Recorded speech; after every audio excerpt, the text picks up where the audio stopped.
How do I divorce a narcissist in New Jersey?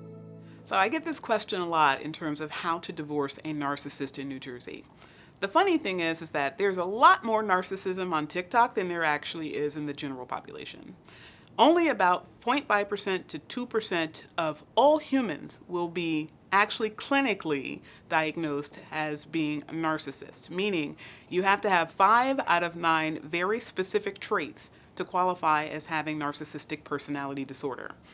When most people say, my spouse is a narcissist, what they're referring to is a pattern of behavior that makes life difficult and behavior that is oftentimes maladaptive. Things like stonewalling or gaslighting, manipulation. There are a lot of ways that people can engage in those behaviors and not technically be narcissists. So really, when people ask me, how do I divorce a narcissist? What they're asking is, how do I deal with a spouse who's difficult and is going to be manipulative in the divorce process? And there are a lot of different ways that we advise clients about dealing with that. Oftentimes, it means very clear standards for what is supposed to happen and moving forward, even if your spouse is somebody who manipulates, who lies, who distorts reality, etc.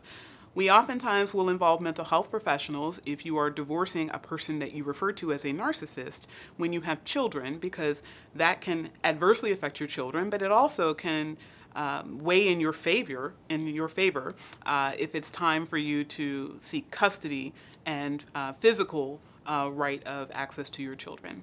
So ultimately, what I would tell someone is make sure that you work with your divorce attorney to identify past behaviors of your spouse that you consider to fit the characteristics of a narcissist, and then move accordingly. Have a very strategic plan as to how to deal with them in the divorce process.